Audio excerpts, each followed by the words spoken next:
Okay, good evening, everyone. Welcome to the December 2020 Zoning Board of Appeals meeting.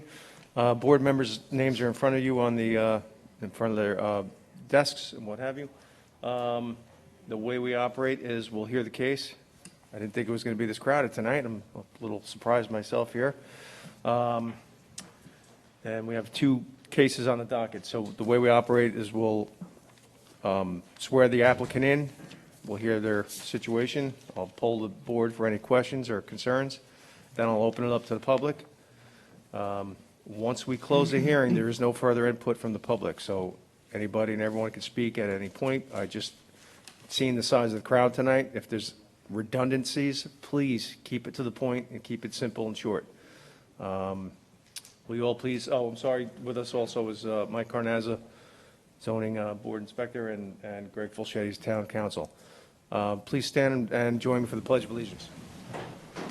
I pledge allegiance to the flag of the United States of America and to the republic for which it stands, one nation, under God, indivisible, with liberty and justice for all.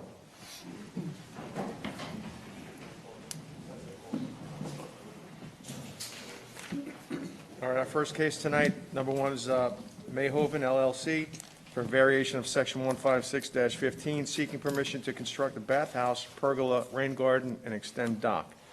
Property is located 737 South Lake Boulevard, Mahopac, New York. It was tax map 75.42-1-13.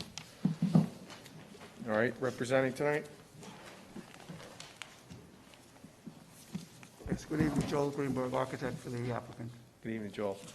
Oh, Yeah, just make sure that mic's on.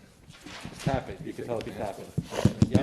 so, Yeah, Joel, you can take your mask off if you're at the podium. Just make sure people keep distance behind. okay. You Well, but it has my name on it. are you going to be the only one speaking?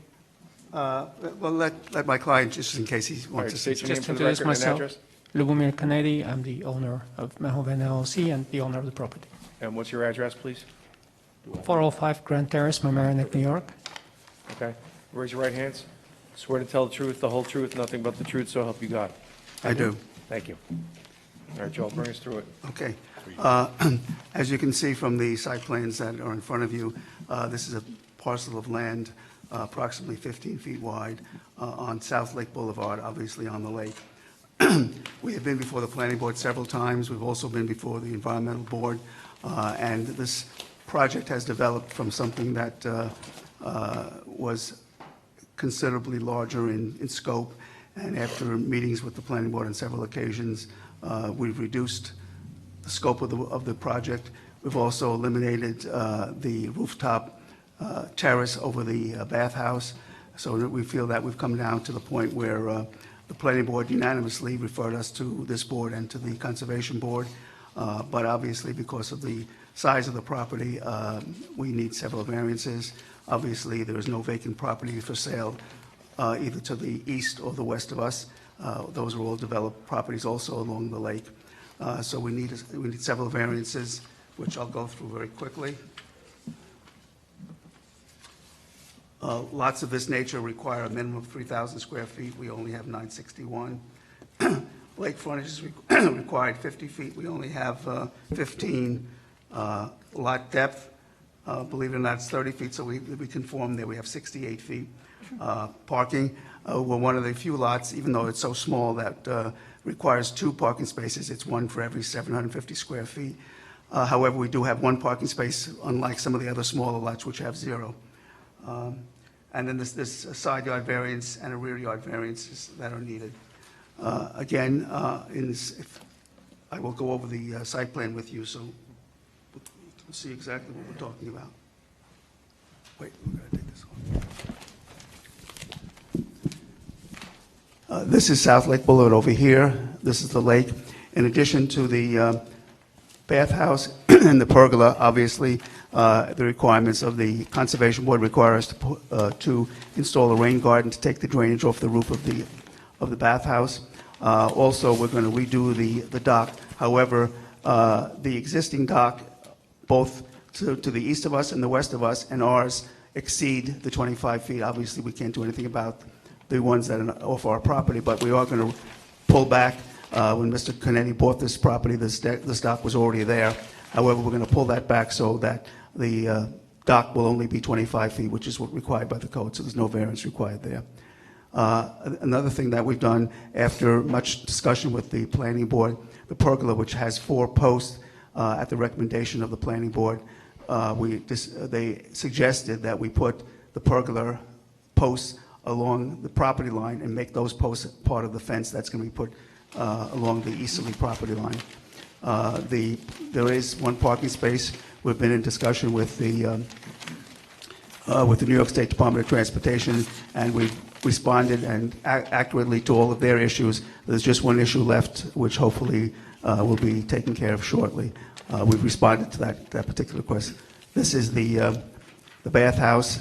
Also, at the planning board's request, they asked us to put at least 1 area where there is no obstruction from Route 6N, South Lake Boulevard, all the way down to the dock, if in case there's some kind of emergency that requires a stretcher or something like that. So what we did is we moved the bathhouse, and we have at least 4, they wanted at least 4 feet from the property line to the bathhouse, and then on the other side, there'll be a 2-foot spot, 2-foot space there, so you can repair or paint the side of the bathhouse without going on to anyone else's property.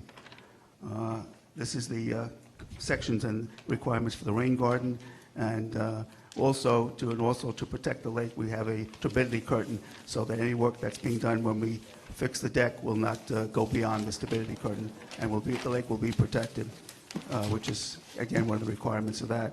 We have our road profile, our driveway profile, which is required by the state to show that we don't exceed the slope requirements of the New York State DOT, which we don't. We also require a 200-foot sight distance to the east and the west, which we're providing, and that's the last issue that we had to address with the New York State DOT. And just to give you some idea of what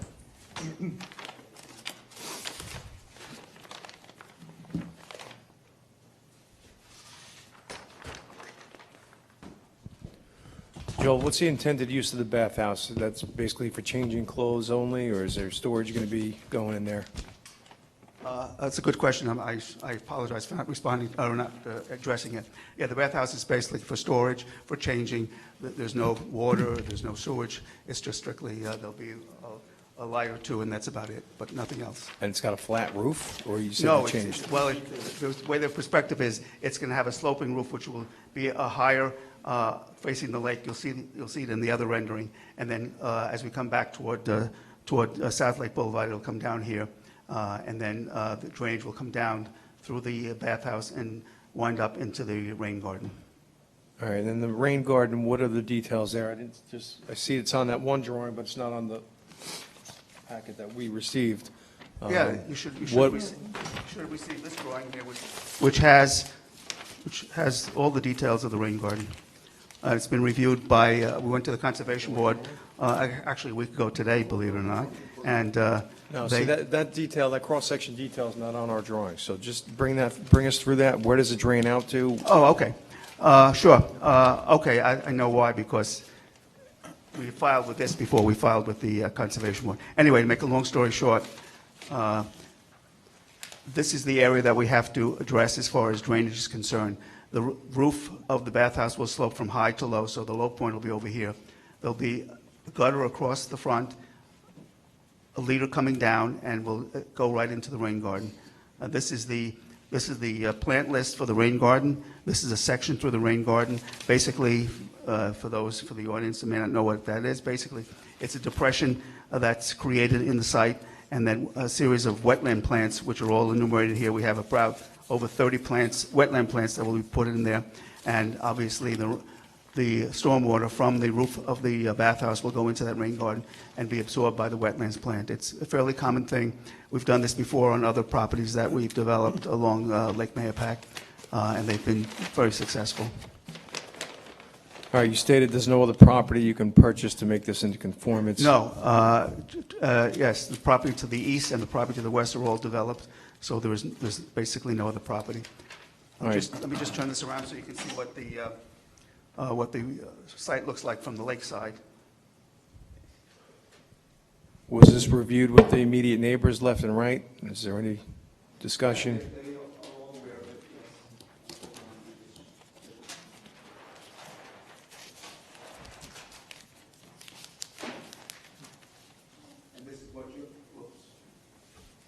Thank you. And this is looking from the lake back toward the bathhouse and the pergola. And as you can see here, we incorporated the posts of the pergola as part of the post for the fence, which is what the planning board had requested. I'll answer any questions. Okay, I'll open it up to the board. John, any questions? Yeah, hi, Joel. So this parcel is 14 feet wide. Correct. Yeah, and existing right now, is there anything on there? Any structure Oh, just one tree. existing? Just one tree. No, there's nothing There's else. just a tree on there. That's it. And that's a nice rendition. As I look at it, to the left or the right, it's beautiful lawn, grass. Is that true? I mean, there's neighbors. Well, I mean, it is grass. The whole, except for the one parcel in the front where the parking spaces, that's gravel, a combination of gravel and grass. But as part of the project and requirements of the state DOT, that'll be changed to all gravel. It says on the plan there's an existing fence to be removed. Is that like a If you look picket at the fence? site plan, you'll see, hold on.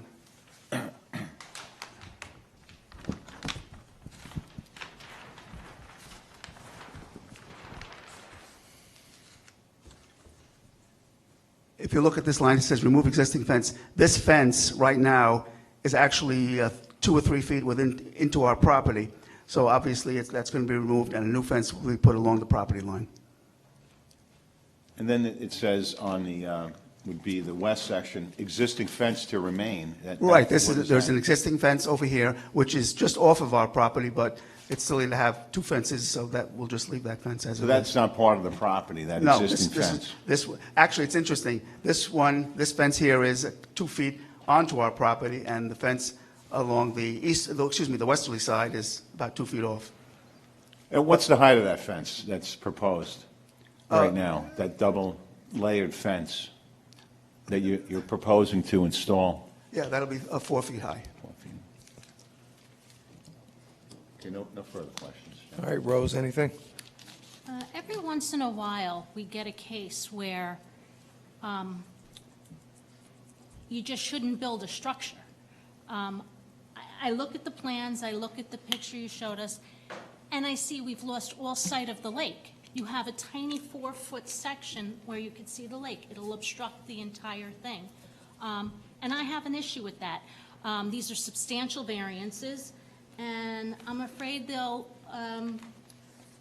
have an adverse effect because it'll prevent us, the population, from seeing the lake because it just encompasses so much of the property. That I almost think that this is not, the pergola I have no problem with, pergola is fine.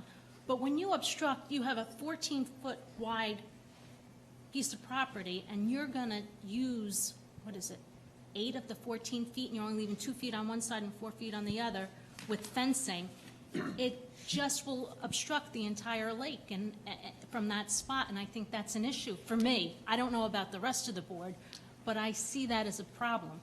Well, I understand what you're saying. However, this, as you said, the lot is only X amount of feet wide, 14 feet wide. Right. And that section of, South Lake Boulevard, if you travel that, and I travel that every single All the day, time. cars are going by there probably at the rate of exceeding the speed limit of 30 miles an hour. So this is certainly not a spot where people are going to stop and say, gee, I want to take a look at the lake, but this is in the way. If you go along that whole section, there is not one piece of property that you almost cannot see the lake because everybody has 4, sometimes they've gotten variance for 6-foot fences, which this board has granted. So the answer to your question is there is no visuality of the lake any place along that section of Route 6N.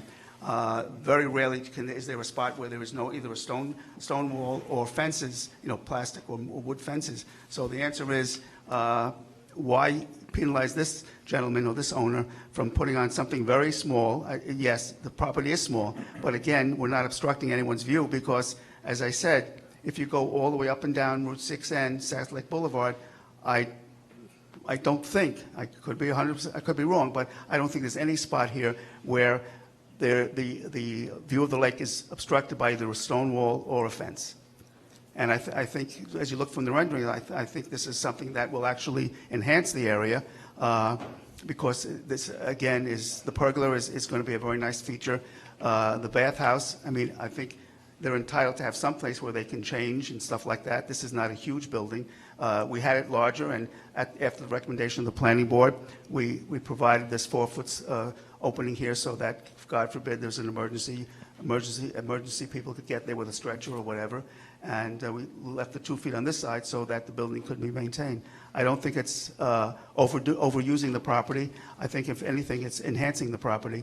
And as I said, no one is going to stop and say, "Oh my God, I can't see the lake." You can't see the lake from almost any of these properties. And some of them, if you go all along, I'm trying to think of one that has absolutely nothing along 6N. I think everybody has something. Everybody has a fence, but you can see in between the fencing. No, most of them are solid fences. They're not. Yeah, but there's No, no, there's Bond no Street. house, there's no bathhouse, there's no Oh, structure on 6N as I beg to much. differ with you. You go along 6N. I'm not There- saying everyone has it, but many of them do. We're not talking about fences. We're not talking about fences. I'm talking about structures. Right. Yeah, but So am I. most of them are pre-existing. And I'm probably on this board the longest in my tenure here. We've never had along that strip of the lake any structures that are not disproportionate to the size of the lot. So, yeah, Rose does have a good point.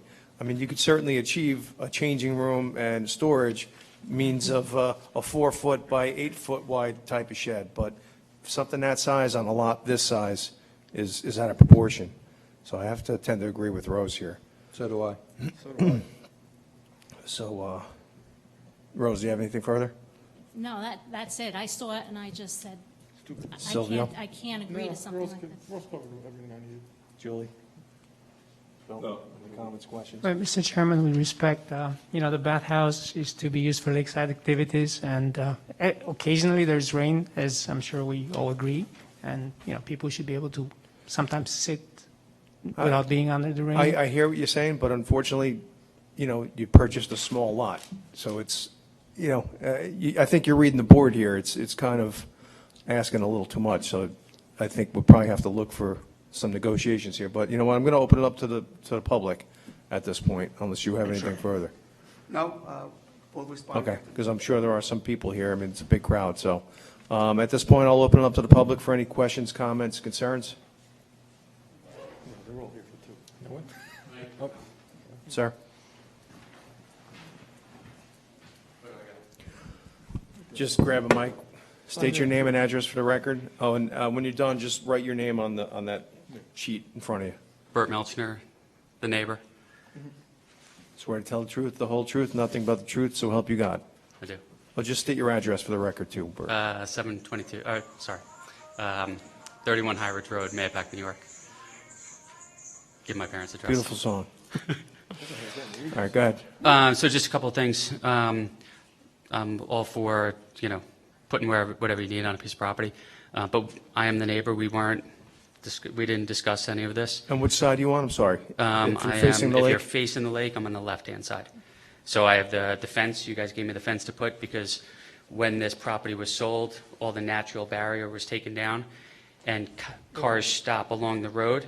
So there's constantly traffic stopped in front of the lakefront. Yeah, it backs up with those. Right, so there's Traffic always light. people looking in there. We have a 4-foot fence, or 4-foot wall, and there's either no fence or no wall, or a 4-foot wall if there's no house.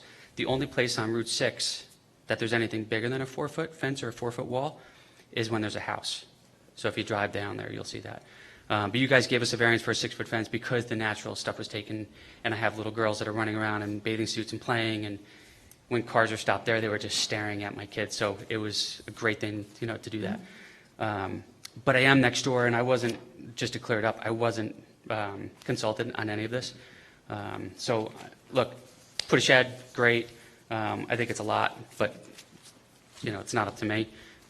But I would love to see a shed, not against my fence, but maybe it's a, big shed. Maybe because we're there, the other property just has cars that are parked there. Maybe put the shed against On the that. opposite side. I agree. It's it's overbuilding the lot. It's not my do what you want. But I would love to see it on that side. And that's really What it. side are you saying there, I'm sorry? Bert? I would love to see, No, a shed against the side Well, it's not of the directly, lot. only the pergola's directly against the property line, the shed is 2 feet off, but you're right, it's closer to your side than it is to the other. It's kind of like right on there, so, because, 2 feet, yeah. 2 feet. Yeah, Yeah, like originally when there was rooftop seating, it was going to be 10 feet over, like over my property, looking down on my kids. But that's changed, so that's great. But I would love to see it against the side of the piece of property that doesn't have people running around and stuff. Unless the neighbor on the other side is here tonight to complain about the So same he thing. parks there, so it's always cars that are there where the shed would be. I would love to see a shed there to put stuff. I have a shed on my piece of property, I think it's great, we use it all the time. Against the street, like all of the sheds are in that area, it would be, conform with the area. Put it against the street and put it against the side where there's parking. I think that'd be terrific. So, Joel, obviously this isn't built yet, so that's something to consider, correct? that's all. Okay. Yeah. All right. That's all. And I also own the dock next door. There is no issue with that dock, with the length of the dock. So just to be clear about that. Okay. Thank So- you, sir. Thank you. I'll put my name. Anybody else wish to be heard on this application? Questions, concerns? All right. Joel, do you want to respond to any points made? Well, okay, yes. Yes, on.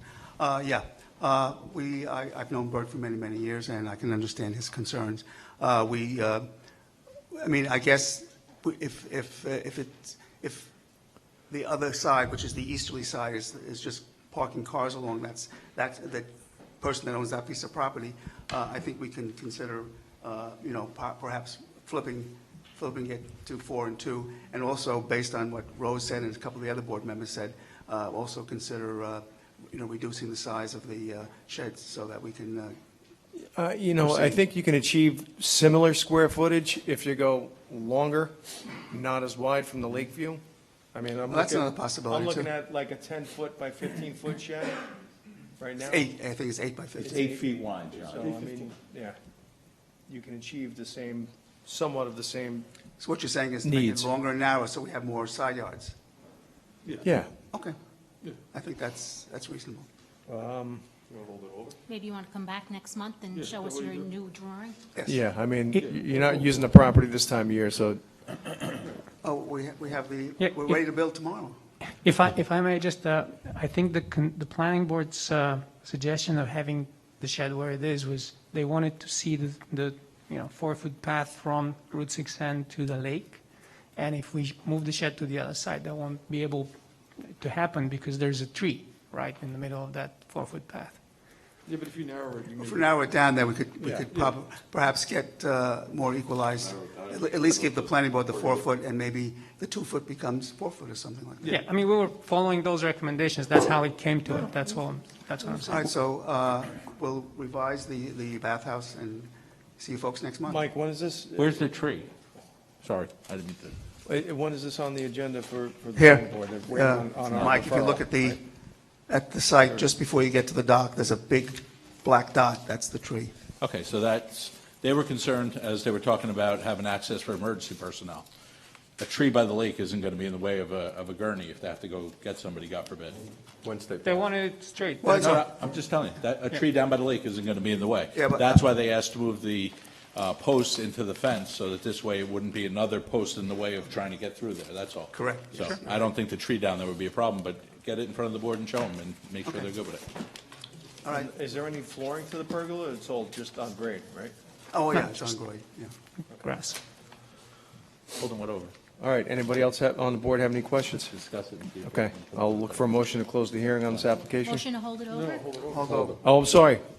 I'm just going through my typical routine. I'll look for a motion to hold this application over to next month. Motion to hold over. Do I have a second? All in favor? Aye. Okay, thanks, guys. Thank you. Thank you. All right, next application tonight, I'm going to recuse myself.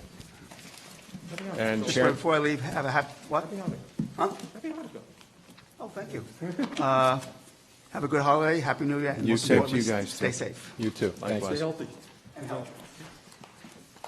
So, Vice Chair Allegretti is going to chair this. I'm sorry. All right, number 2, application of Margaret Fasadi, Affinity 1, is seeking an interpretation of Section 156-28B, specifically that the premises is an existing dwelling. Definition, one or more rooms with provisions for living, cooking, sanitary, and sleeping facility arranged for the use of one family in a residential zone that may convert it to multifamily. Definition, a building containing 3 or more dwelling units. Applicant seeks interpretation that the existing premises is an existing dwelling and that sober house is a multifamily dwelling pursuant to the definitions contained in the Carmel Town Code. Or in the alternative, applicant seeks a use variance to permit a sober house in a residential zone. The property is located at 345 Croton Falls Road, Mahopac, New York, and is known by tax map number 76.12-1-19. This matter is before us on a remand from the Supreme Court of Putnam County. I want to let everyone know that the public hearing on this has been closed, that there'll be no input from the public, but counsel, you're able to speak to the board regarding the scope of the remand. Yes, sir. Thank Name- you. name and My address, name is please. William Schilling, and I'm at 122 Old Route 6, Carmel, New York. What the chairman just read was the application back at the time of the public hearing. The public hearing, as the chairman suggested, involved a use variance and an interpretation on a code section which we believe allows the building to be built as a matter of right. That evening, the public hearing was had and the public hearing was closed. And by a 4-2 vote, both applications were denied. On a timely basis, my office brought an application pursuant to Article 78 of the CPLR and asked the judge to consider the fact that the board did not do the necessary things as it related to a use variance, which are the 4 criteria and the balancing test, and the interpretation of making findings consistent with the facts that were generated that evening. There are no new facts to be given this evening. I am not going to do it. I asked Mr. Fulchetti for the opportunity just to explain to the board that Judge Grossman sent this back to make findings consistent with the record that evening, that by a court-ordered stipulation, so ordered by Judge Grossman, there would be no facts, new facts presented this evening. That is, the public hearing is closed. So we're here today asking you to review the record as thoroughly as you possibly can and make findings consistent with the facts you found on the record. Thank you. Thank you. Greg, should we just go right into this while he's away, or? You're entitled to commence the discussion as if it's an application before you. Right now, it's the equivalent of the close of the public hearing on February 27th, and you're discussing the respective applications as a board, either prior to making a motion, or if there's a motion, and then it's open for discussion after that. Okay. Either way, whatever you prefer. I'll open it up to discussion. Sylvia, do you want to be heard? All right, so I'll open up the discussion with a motion to deny for discussion, the interpretation. Sil, your mic on? Sorry. Motion to deny the interpretation for discussion. Second? Seconded by Rose. So let me start with this. Okay, so looking at the record, looking back at the testimony that evening, one of the things we were told to do was look at Affinity's website to see what they represent. And Affinity represents fully licensed and state certified, keywords there, sober type services. According to New York State law, mental hygiene law, it is considered a treatment facility, an addiction treatment facility, or an alcoholism facility. So that's the way I'm interpreting the law at this point in time. In addition to that, that was the one thing. The second thing that I'm looking at here is the testimony of Mr. Loria, who specifically said that there was a central kitchen and that the two residents would share an individual bathroom.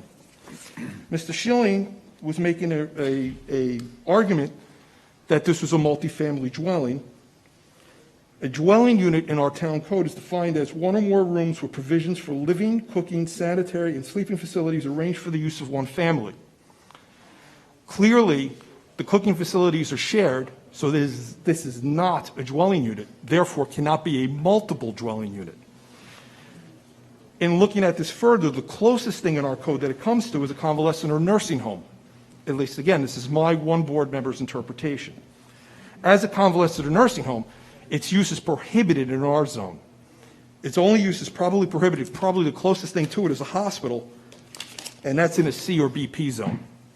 So again, I'm one board member, but that is my interpretation, and that is the basis of my denial of this interpretation. Rose, want to be heard? Yeah, I want to continue on with what Sylvia was saying.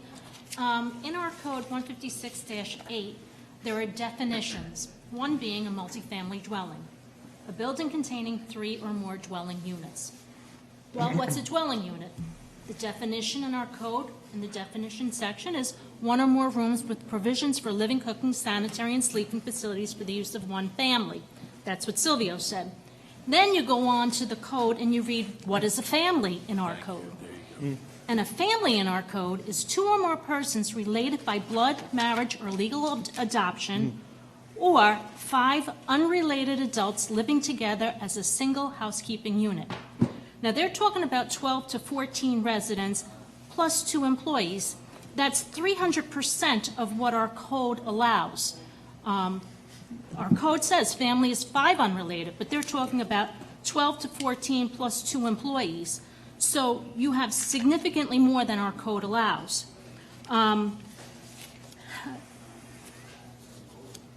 Mr. Schiller also had expressed that a 5-family is fine.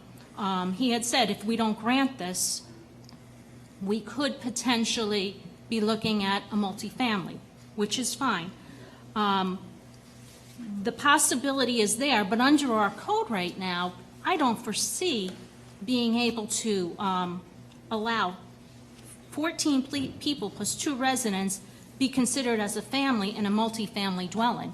It doesn't make sense. It doesn't flow. So that's my position on this. Thank you. John? Yeah. Back in February 27th, we heard the reasoning behind trying to have this style of house, sober house, in this area. There were more than numerous neighbors here to reflect on what they felt about this facility in the neighborhood. And I would say, as I look at the record again, people are under the strong feeling that this is a real need. We really need to have this style of facility, but in this single-family residence area, it would be a big burden on these neighbors, and that was very clear to me, coming from them. And as far as the variance is concerned, We're going to get to the variance. Hold on. Excuse me. I'll give you another I don't want to talk on the line. But that's all I wanted to say, just to Thank you, John. rehash that those neighbors did come out in full force in the community. Thank you, John. Julie, would you like to be heard? Nothing new at this Okay. time. Bill, any questions? No, I'm good. Okay. Take the vote. Do we take it to a vote? We'll take it to a vote. Take a duel? Roll call. Craig? I thought you were going to speak, that's all. No. No? Motion is second. Okay. Motion was made, motion was seconded, roll call? Okay, so the motion is that the interpretation fails. was my- Bill? Deny? Deny the motion or? No, I'm denying the. You're For for the motion. I'm for the motion. Julie? Again. You're against? Sil? For the motion. Rose? For the motion. John? For the motion. And I'm against the motion. So the motion carries, the interpretation fails. Do I have a motion on the variance? Motion to deny the area, motion to deny the use variance as presented. Do I get a second? Second. Seconded by Rose. For discussion. For discussion, Sil, go. Okay, so Again, now that we've taken the tact on the interpretation, this now becomes a use variance situation. The four criteria, the one I'm really going to focus on is the incapable of earning reasonable return if used for any of the allowable uses, and that's the key words there, allowable uses.